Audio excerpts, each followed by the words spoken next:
Good morning, everyone.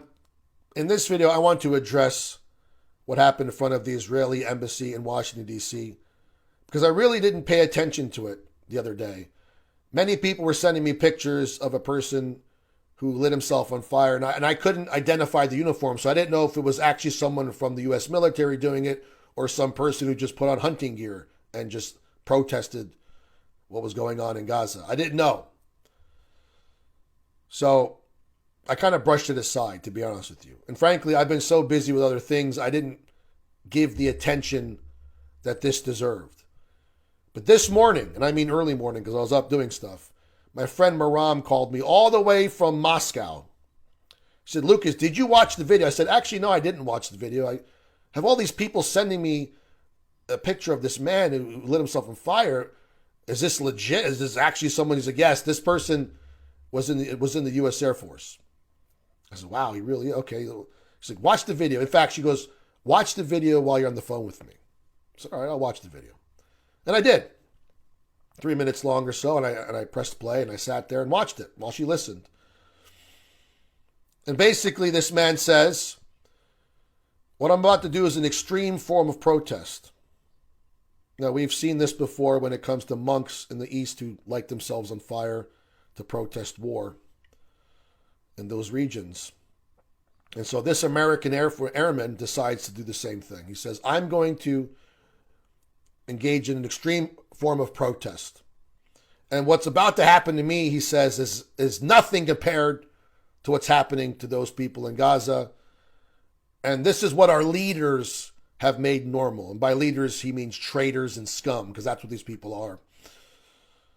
And so he puts the camera down, as you all saw, and he lights himself on fire after dousing himself with gasoline. And the people who saw that in person didn't know what to do. One guy pulled out his gun, another person said, get the fire extinguisher, put him out. But the most shocking part is that while he was on fire, you would think he would just run around screaming, ah! No. He maintained the message, free Palestine, while he's on fire, free Palestine, free Palestine. And then eventually he couldn't do it anymore and he collapsed. Very clear why he did it. But the reaction to this is almost as shocking as what happened to him. As expected, and to no surprise to me, Jewish supremacists and Zionists mocked him, saying, oh, all the Hamas supporters should try this out. Others saying, well, he's a Hamas supporter, mass rape supporter, so on and so forth. One person, Laura Loomer, him. He's mentally ill, him.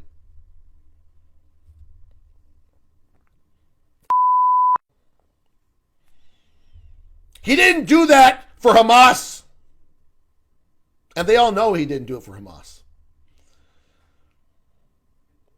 That man took his life to send a message to the world on behalf of the men, women, and children who are being mass murdered by the Israeli offensive force.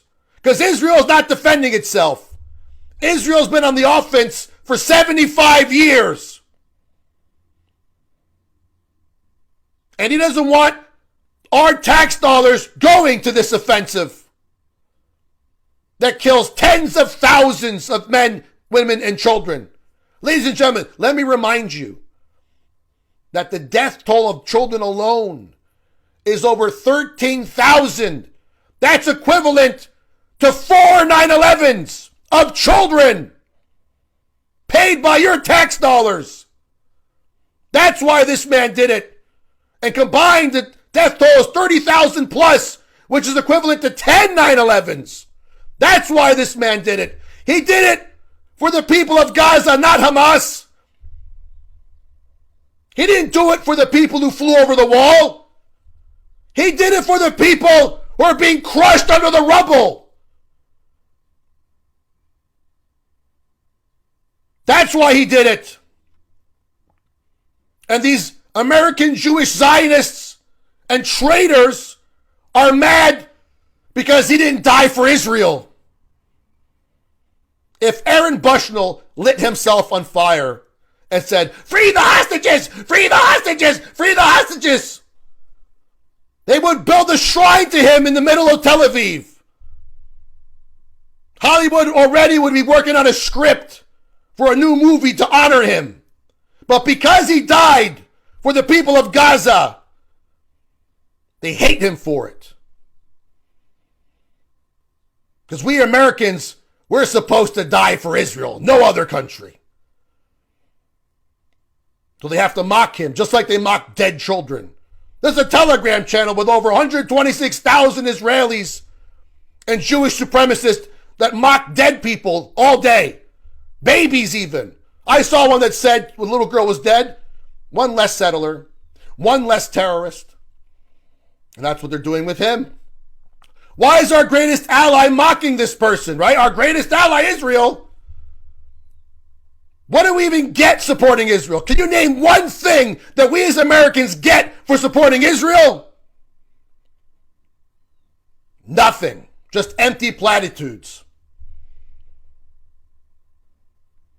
He died to send a message to the world that what's happening in Gaza is unacceptable. It is a genocide.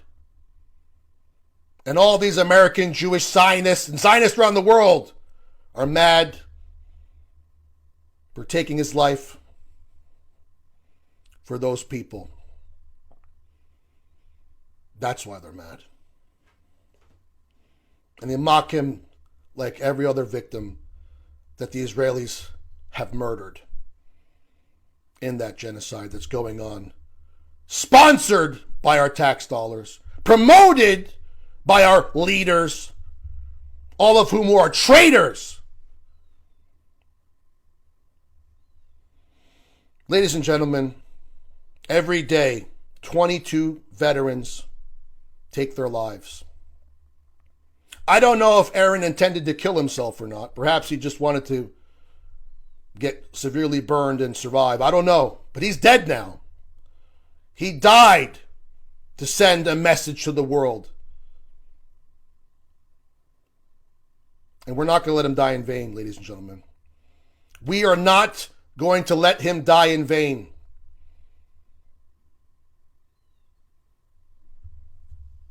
You know, ever since October 7th, a lot of people have been taking their masks off. A lot of people saying crazy shit. Even Kid Rock the other day. What he said on Joe Rogan was absolutely insane. So it's not the Aaron Bushnells of the world who are crazy. It's the Laura Loomers, the Kid Rocks, the Ben Shapiros, everyone who supports Israel. And what they're doing in Gaza. They're the lunatics. They're the ones who are insane. They're the ones who are traitors. Because America gains nothing supporting Israel. We lose everything. Not only do we lose our troops, we lose respect. And we lose our resources. And that's what Aaron took his life to remind you of. That our unbreakable bond with Israel should be broken. For not just the sake of the people in Palestine, but also for Americans. And I agree with him. And it's sad to see that he took his life. But he's no coward or traitor or terrorist supporter. No. He's none of those things. He is a hero for standing up for the innocent people in Gaza. He gave his life for the greater good, for a higher cause.